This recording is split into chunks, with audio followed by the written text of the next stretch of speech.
Who's there?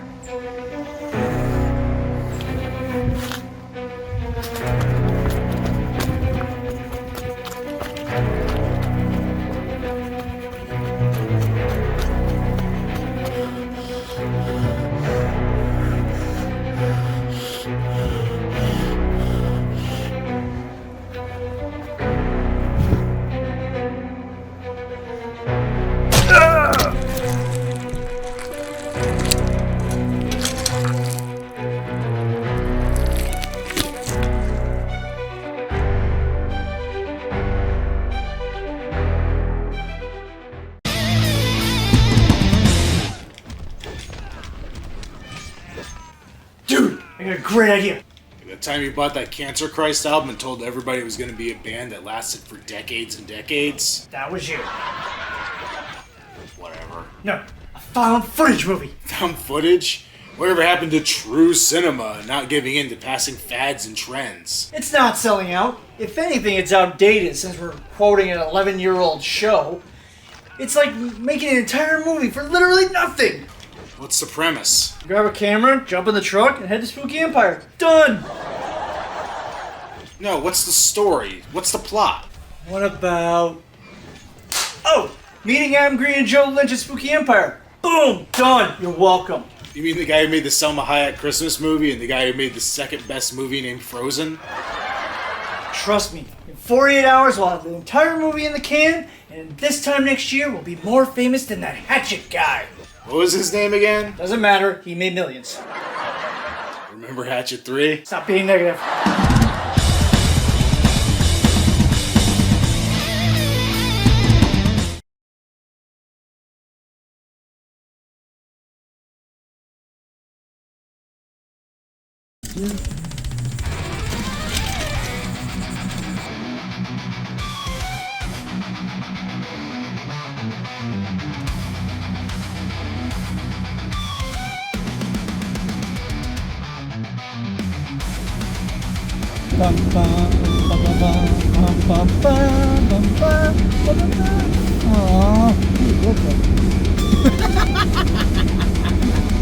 All set on gates. What do you got back there?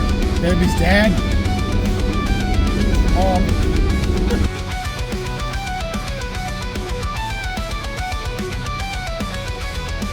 Some of those people are freaks. We found the meth store! Not the bees! Not the bees!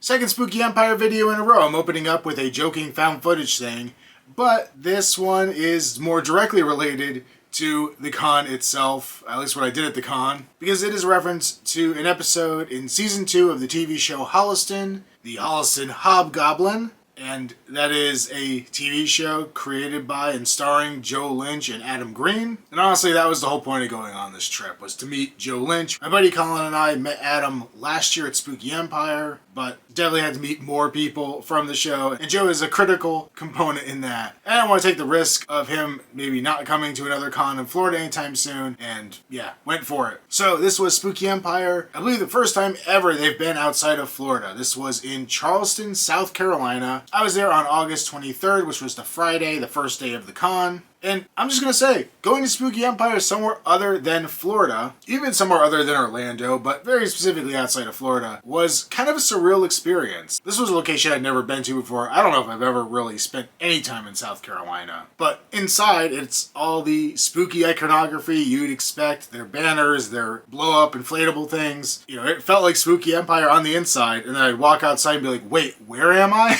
So I'm going to kind of go through this whole thing in slightly non-chronological order. And the main reason behind that is actually also goes back to my previous Spooky Empire video where I mentioned that I got no footage at con and I would get footage at the next con even if I had to make a laid to rest cosplay with a camera mounted to my shoulder. I didn't quite go that far, and actually I ended up recording on 3 different devices when all was said and done. But I did get a GoPro attachment to add it to my backpack for when I was walking around the con floor. So I actually managed to capture a fair chunk of our interaction meeting Joe Lynch and meeting Adam Green again. Because there's a lot of that, I'm going to save that for the end of the video. I'll touch on it a little bit here and there, but I feel like adding that to the back side of things, I can at least put out a con video without it being so centered on one thing, for people just wanting to kind of get a general vibe of the convention. Like I said before, this felt very much like a Spooky Empire con. You know, everything inside was right. The main difference really was not a lot of the vendors that I saw there were ones that I recognized. There may have been some that were,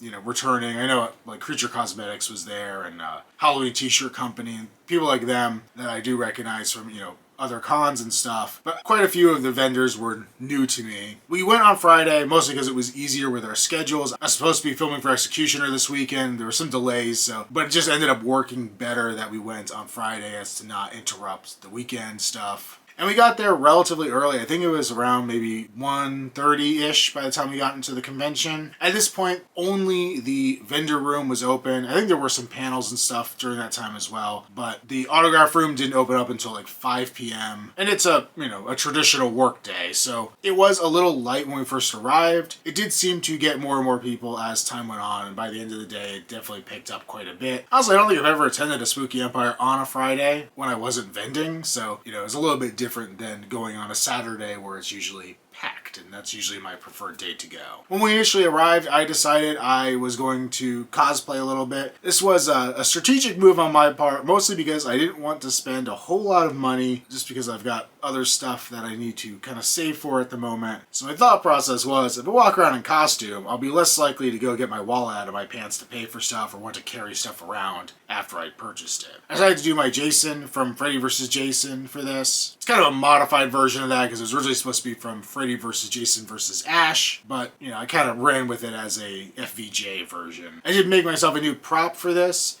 Mostly just because all of my prop machetes are at the Artisan's Crypt, which is like an hour and a half south of me. And by the time I decided what cosplay I wanted, I didn't have time to go down there and get a machete. And I didn't have the materials or the time to make one from scratch here. I just didn't have the stuff also to make one. All my molds are down there too. So I didn't have my molds to make a handle or anything. So I decided to cobble together a prop Freddy Krueger arm. I got a cheap glove from Spirit, a cheap plastic hand from Spirit as well. I had a Freddy sweater sleeve from a previous project, and then I put a pool noodle through there with a PVC core and added a couple joints in it so the hand was able to move around a little bit and the elbow kind of moved too, giving it a little more animation, which kind of made it feel more like an actual arm than just a static stick that I was carrying around. And that was kind of fun. It was, you know, it's kind of a quick and dirty prop, but one of the fun things with it is that because it had that motion, you know, I could like wave to people with the arm, almost like Pennywise style. That honestly was the one reason I was a little disappointed I didn't see too many other cosplayers, was because I was really hoping I'd run into somebody who was doing Pennywise with that kind of arm, because I wanted to find one and take a photo so we could like trade severed arms or something.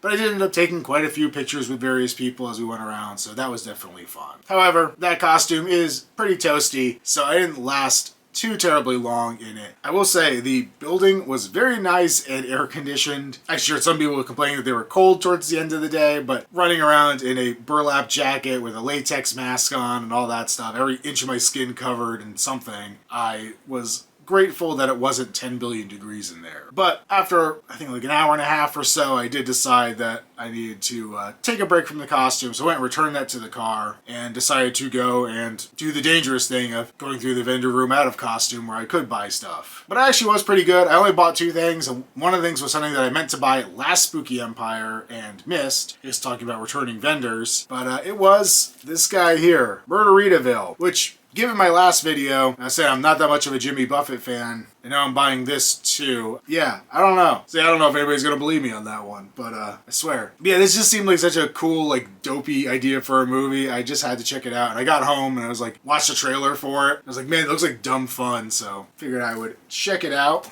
gives any indication of what I'm in store for, they also gave me this koozie. I don't know if it's focusing, but it says I Heart Bad Movies. And then much later in the day, I stopped by the Trick or Treat Studios booth and picked up the Guar die-cut set that they came out with recently. Of course, I gotta have Guar stuff. Super important to everything. It's got multiple different versions of the characters on there, so I'll eventually open this up and put it up by my Guar shrine in the other room. So all in all, not the worst haul ever. Beyond that, did a lot of wandering around the con, talked to PD briefly. Colin ended up getting an autograph from John Franklin. Well, I was gonna say from Children of the Corn and Addams Family, but he got a Tammy the T-Rex thing signed because he's the one person who loves that movie, I guess. At one point while walking around the con, I see CJ Graham walking in the opposite direction of us. And I wasn't going to say anything because I wasn't going to bug the guy while he was just walking back to his booth. But then I hear him yelling at me, and he's like, "Hey, is that a Michael Myers tattoo on your arm?" And I'm like, "Yeah." And he's like, "Where's Jason?" And I proceed to show him the couple Jason tattoos I have. And, he keeps giving me a hard time. And unfortunately, I had the GoPro on my chest, but it wasn't filming. But he looks dead into the GoPro and goes, "Real men use machetes, not tiny ass knives," or something along those lines. I wish so badly that I was filming. And I promptly went and told my tattoo artist who did both Myers and one of the Jason tattoos what was said to me, just so that he knows that CJ Graham has some critiques about his work, I guess. Or it was more my choices than his work, but never mind. It was funny as hell, and I really do wish I'd recorded it. So yeah, on to the main event, I guess. Joe Lynch and Adam Green actually were there before the 5 o'clock official opening of the autograph area. We saw them setting up, and they told us they'd be ready in a little bit, so we kind of went back to the truck, got our stuff, and brought it back over to them. And by got our stuff, I mean I got my Holliston poster to get signed. I also got the prop Axel the Cat that I made to bring that I brought to Adam last year. Colin got his Bondage Myers mask, the other thing he'd brought when we met Adam last time. And a new addition, I brought this clearly pentagram-esque Blair Witch style stick figure thing that you'd find in the deep woods, where it's super creepy and macabre and, I don't know what else it would look like other than some kind of pentagram-esque sign. And the dick and balls. Oh, yeah. Do you mind if I take a picture? Still out of it? This. The dick and balls. That is fucking boy. Oh my god! Holy shit! We showed him at a con last year, most of this. May I? Go for it. Oh my god! Holy shit! We're kind of obsessed with the show. Dude. Little? Holy crap! I'm Joe, by the way. Phil. Phil, very Great nice to meet you. You know this guy? Oh, yeah. Sorry. Yep. And again, these are all, references to the show Holliston. And that one particularly for the Holliston Hobgoblin episode that I parodied at the beginning of this. And also when I did that Blair Witch parody back for the previous con, that thing was sitting in one of the trees behind me as well, along with the actual Blair Witch stick figures. We drove up from Jacksonville. We were like, we got to take a chance to meet you. Oh, yeah. Jesus Christ. I can't, I'm genuinely blown away. You're gonna make me cry.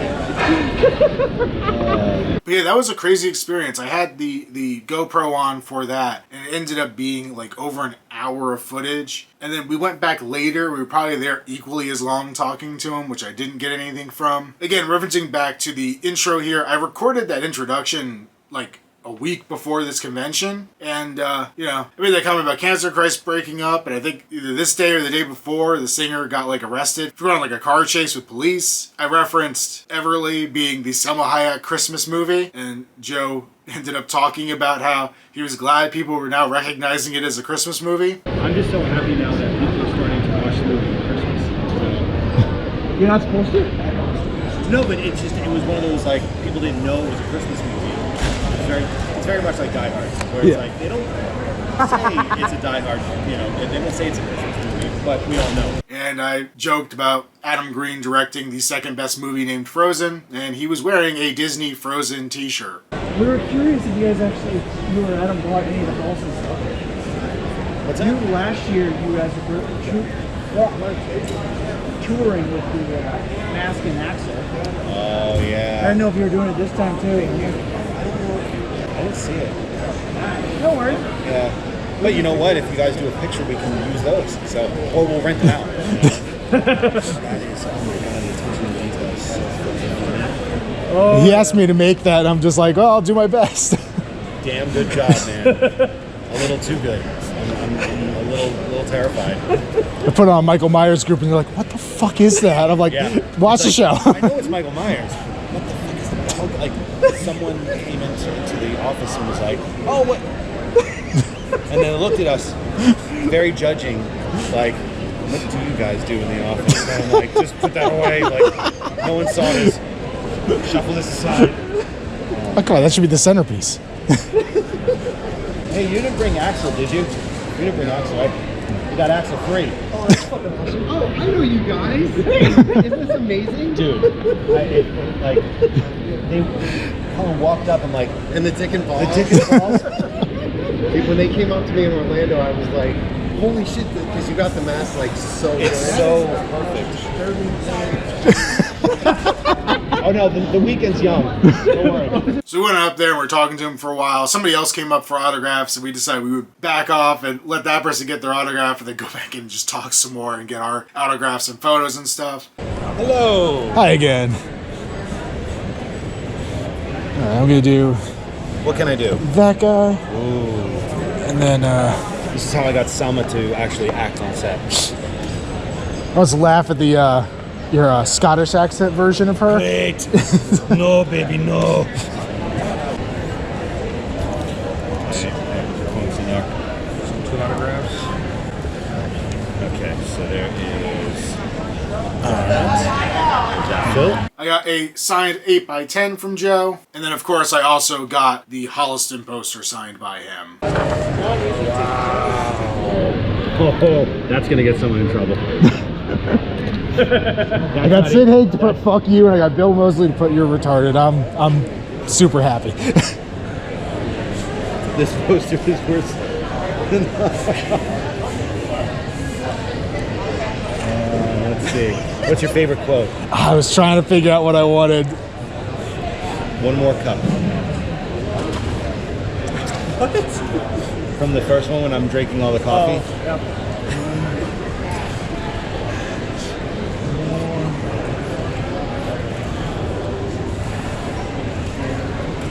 So it's going to be 80, sir. There you go. You grab you some change here. I'm a wise guy, that's okay. But I'm old. Could you do one more stupid thing for me? Absolutely. Just put an upside down question mark on there. I actually have to do it like this because I don't know how to do it upside down. Well, there you go. It works. There you are. Awesome. Thank you. Amazing. Awesome. I appreciate it. Oh, Phil, It's thank you. Dude. Seriously, thank you so much. for been watching the show. years in the making getting this poster together and finally getting the main cast. So we're going to do two Shirt, by combos. the way. Oh, thanks. Okay, so the two combos, When well, did that's you just get going to that be one? 80. About a year ago, yeah. It's a new one, right? It's funny, I met Adam last year at Spooky Empire in the fall, and then immediately went to the Guar meet and beat and got Ballsack and Jizmac to sign the poster. So, That's what it was. so it's all like full circle. Yeah, if anything, it's going to be cutting this part off here, or get something to. I think. No, you get the nerdy guy from the episode with Landis and have him just sign all the up here. Now you just got to get Landis. Landis, Danielle Harris? Yep, she's Go to Hell right here. That's right. Got Gustavo. Oh my god. That was one I wasn't sure I'd ever get, but I was really happy to. Good luck getting honesty. Yeah, he blew up a little bit since he was on the show. A little bit, yeah. Yeah, he's a little busy right now. It was cool because like it wasn't the normal like talking to a celebrity guest kind of conversation. S. Collins talked to him a bunch before online, so it wasn't like, you know, just total like, oh, I love when you did this movie or that movie or whatever. He was like, oh yeah, have you seen Longlegs, or have you ever seen Four Flies on Grey Velvet, which I own and have not watched? Have you guys, are you Jello fans? Yeah, Have you ever seen Four Flies on Grey Velvet? I bought it and I still need to watch it. Oh it's one of those. I slept on it. Yeah. So I was like, oh, it's pre-Suspiria Argento. Probably sucks. Or just when like he hasn't fully formed yet as a filmmaker. Yeah. It is maybe in my top 3. Really? Like I was so blown away by the sheer craft of it. Just the way that it was like put together. Like the kills are fucking insane. Like so fucking good. Yeah, that was a gap in my horror knowledge the last couple of years. I've been trying to like watch as many Italian horror films as I can. Watch it immediately. Will do. Trust me, it's like the best, like good old fashioned giallo I have seen in so long. Like it really, I was at the end of it. My wife, because my wife saw it, and she was like, "You haven't watched it yet?" I'm like, "No." Like that movie probably sucks. And she's like, "No, we gotta watch it now." And just knocked my socks off. So Awesome. highly recommend. Did you see Long Legs? Long Legs. Yes. What do you think? So I had the worst theater experience I've had in a long time during that. People like running around trying to make themselves the center of attention. So I got to rewatch it. Yeah, I think it was more that I went in thinking, fuck me up. Yeah. I walked out going, yeah, it was good, real well made, but I didn't feel like damaged when I walked out. Yeah. They were making it seem like you were gonna die by the end of the movie. I'm like, I kind of feel like I have a mild case of like rash or something. I wouldn't say I died. So, but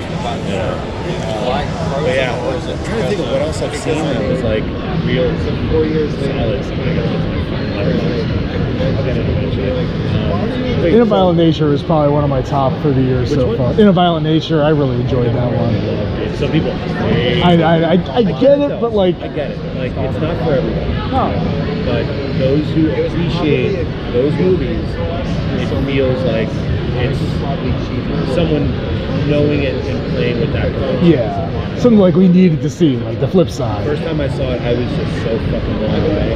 Like I was just like, oh shit. It's kind of hypnotic, honestly. Yeah. Like after the first 5 minutes, you're going, oh no, we're gonna just watch this dude walk. Yeah. I was in. I was so fucking in, and I just sat there and we just watched it. I think I watched it twice that weekend too. And my wife, who works with me, she did Suit of the Flesh as well. She's like, it's hypnotic. Like there's something about the back of his head and the landscape. It's like it's horror ASMR. Yeah, And yeah. I'm like, yeah, you're kind of right. Like someone should put that like. You know how they do that where on like YouTube they'll do like 8 hours of someone eating shit. Oh, yeah. Or it's like fire crackling. Or the Shudder of Jack-o'-lanterns or whatever. They should do it as a fucking That would be. vlog or something like Yeah, that. yeah. Just have them walking along. I'd watch it. I would be so fucking Yeah, in. just like But yeah, 4 Flies on Great Velvet. Definitely. That's going to my Blu-ray player. Well, maybe not tonight, but tomorrow. Tomorrow. But it's like, what's your favorite Argento? I mean, Suspiria is the boring answer, but it's a real answer. It used to be my go-to, but Deep Red's right up there. Fondo Rosso. That is the fucking. Although I just watched Opera again, and I kind of forgot how much I really like Opera. Yeah. That's like to me. That's like the last good Argento movie. Where after that, it was like kind of spinning his wheels a little bit. Yeah. I just watched, was it him, the one where he's like the star, or was that, I'm thinking Fulci. Vortex. That movie where he's the old man. No, I can't remember if it's Argento or Fulci now. I'm like blanking. Oh, wait, the one where he's like the defender? Where he's the director and he's going crazy by his own movies or whatever. I can't remember what it is. I should know, but my brain just. Cemetery Man. Oh, I fucking loved it. They just did it on Joe Bob last weekend, and it was very divisive. Some people were like, "Fuck this movie." No, we had a little indie theater in Jacksonville, and it just closed down, sadly. But like, oops, sorry, man. It was one of the last things I got to see there, and it was amazing to see it on a big I'm so screen. glad that movie is starting to gain an audience. Yeah. For the longest time, you couldn't find it anywhere. Like it wasn't released anywhere. I was working at Troma. It was my first job. I was working at Troma, and they have like a huge posters department. So I'm going through it, and I found like, you know, that like the old school kind of 50s looking poster for Cemetery Man. They had a whole roll of them. Oh, damn. Like Nice. They were paying me shit. I was gonna say, Louis wasn't paying you, right? So- I got paid $150 a week, and that was like commuting back and forth from Long Island. It was, oh man, it was totally worth it, but it was peanuts. So. Also got into a conversation later about Serbian film, and I might have borrowed that from Colin to watch. I don't know if I'm going to survive that watching. I've heard some shit, but we'll see how that goes. Joe Lynch recommended it. I guess I'm going to watch it. So after talking to Joe for a while, we went over to Adam's booth, talked to him about a couple things. How many other people have this many paraphernalia? Just seeing Axel, like as soon when he goes, hey, it's Axel, and I'm like, oh, no, I've seen, and then I saw the mask, and I was like, it's you guys. You idiot! Like I've seen other people do it, but never that well. It's always just a regular Michael Myers mask with like duct tape on it, and they're like, look what I did, and I'm like, you gotta see this other one, man. It's like identical. Appreciate it. We did one it. in Michigan where we brought the actual mask Yeah. and the cap. We were hoping we would. Oh, you'd never do it. You'd be like. I wish we had done it for this one. This one kind of came up fast for both of us, though. I think we were like the last 2 months. I ended up asking him about basically to ask who had made the gas-powered belt sander from Hatchet. One more thing to annoy you with. Sure. And I don't know if you're gonna know the answer, but maybe you could tell me who I could try to bug. So I've been working on trying to recreate the belt sander from the original. I saw that on eBay. I kind of like tracked down parts, but the stuff that's in the middle, like the pull cord and stuff, who made that? Or who made the thing? The production designer on the first one, he's the one who has the original. I have the one from the sequels. Okay. Other people have made them and they sell them and claim that they're from the movie, and like there was only 2. Okay. But so that was in the script, and then right before we started shooting, I was like, this is ridiculous. Like, what does he plug it in somewhere? And the production designer goes, no, it's gas powered. I'm like, show me one. He's like, well, they don't exist. And I'm like, and I changed it to the kill from 2, where he uses the blunt side of the hatchet to beat the guy's teeth in. And everyone in the crew was so angry with me. And I'm like, guys, we can't do it. And then he goes, if I can make one that works, that'll start up and run on gas, will you put it back in? And I'm like, sure. And every day he'd come to set and it wouldn't work. He's like, fuck. And then one day he came, he pulls it, and the thing fired up and the smoke's coming out.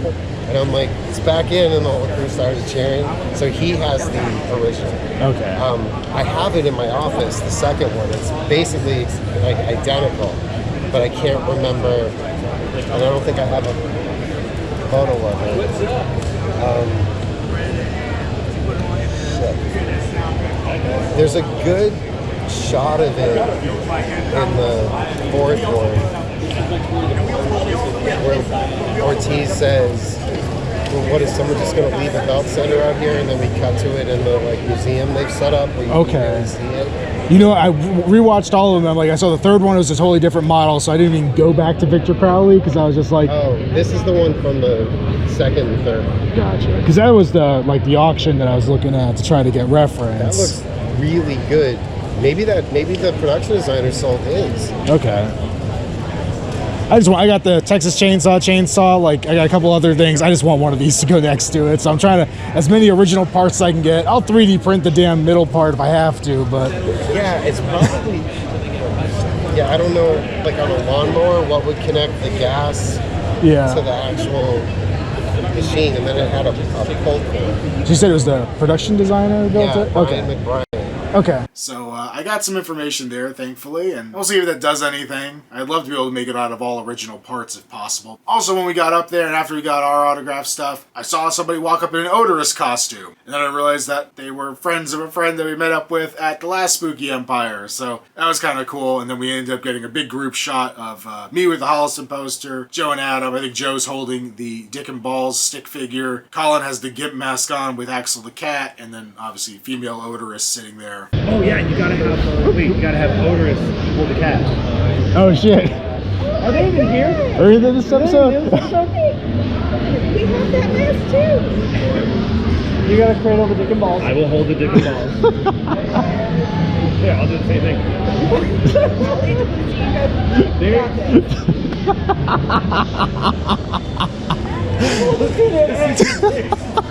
It's gonna be a long weekend. Some of the highlights when we talked to him a little later in the day is he talked a lot about Everly making that and some of the issues he had to deal with directing Selma Hayek. I think that's when the Serbian film conversation came up, because that was filmed in Serbia. Talked a little bit about Knights of Badassdom. Colin ended up buying the Suitable Flesh VHS exclusive that Joe had there, and you know, Joe was like, oh, what do you want on this? How do you want me to personalize it? And he's like, oh, I don't care. It's up to you. He's like, well, if you say up to me, I'm just going to draw a bunch of dicks all over it. And Colin was just basically like, yeah, do whatever you want. So the cover of that VHS got covered in a bunch of dicks. And then the tape itself got covered with another one that has some red fluid coming out of it. And that was inspired by a podcast Joe was on, the Nerdist podcast. I think it was almost 10 years ago now, probably, where he described his time editing adult films and one of the most disgusting things that he saw during the course of that, and the magic of color correcting. Do you know the movie that you're Crimson Red? The Chekhov video? Yeah. Yes. Hold on. No, I don't know. Oh. I think they got rid of it. I love how Oh man. I can't. You know what? I honestly don't think there's if I look in Pornhub or something like that, and I happen upon it, I will send it to you. I'm so curious. I don't even know if they ultimately released it because of that whole thing that happened. That's just hilarious. It's disturbing. It's so disturbing. I meant, well, your story from This was 2003. You know. Just that whole 30 minutes later, like Crimson Tide turned into Pearl Water. Yeah. I feel like I could sit here and talk about this for hours, but I know I have footage that I'm going to be able to intersplice with this and just play out in different parts. And I just don't want to make this just 20 minutes of me talking about a conversation or anything like that. But I will say it was awesome. You know, it's always a little risky when you go to a con for one specific guest. You know, I've had bad experience with that in the past. Not that I expected this would be a bad experience, but you never really do, right? But this was so good. Like, this was one of the best con experience I've ever had meeting a guest. You know, Adam and Joe's work is stuff that not only was it a show that I enjoyed, but it was a show that I watched during a really shitty time in my life, and it made me feel like a fucking person again a little bit. And then also, it's so much about like aspiring filmmakers, and now that I'm kind of in that role, I can relate to it on that level too. And it's one of those things of like, even though it's a fictional show, I know a lot of those elements come from stuff that they went through in their own careers. So like when shit comes up filming our indie movie, I'm like, yeah, no, this is exactly what they talked about in that one episode. This is I guess it's just something you have to go through. We love that kind of thing. Colin and I both feeling like it was well worth the 4-hour drive there and back. Honestly, I didn't really expect we'd be there that late. I kind of figured we'd go up there, 5 o'clock when the autograph thing opened, talk to him, maybe half an hour later we'd be heading out the door. But I think it was well after 7 o'clock by the time we actually left, and we started talking to them way earlier than we anticipated. So it was a pretty full day of annoying Adam and Joe. And after that, basically just got back on the road, stopped and got some cookout, because if I'm driving through Georgia and I have to stop somewhere for food, that's probably where I'm going to try to stop. And then headed back to Jacksonville. So the next Spooky Empire is going to be very soon, October 11th through the 13th. I fully plan to be there. But this is really, for me, the kickoff of the Halloween season. I honestly really didn't think this was going to be my first Halloween vlog of the year. It's probably actually a little late compared to some past years, but I know stuff's about to hit full force, and there's a lot of stuff on the horizon, and I'm going to be very busy. I feel like I may not have quite as many videos this year, because some of the stuff I'm doing is not really stuff I could film and put out in vlogs. Mostly movie stuff that I can't disclose yet, but I do fully intend to put out as many Halloween vlogs as I can this year. So that's it for this one. I'll see you all in the next one. Later. He gave me, he reminds me of a character named Dexter. So I'm like, I know. Every time I watch the show, I'm like, Dexter. How are you? How's it going? It's going. These are all production made and used movie props. These all like him and all that's from the Blob? Yes, this is all the different forms of the Blob, yes. Working on a indie slasher movie with Michael Burnett. He did some of the effects on that. So oh, where's my husband? He is he's a pro at all this.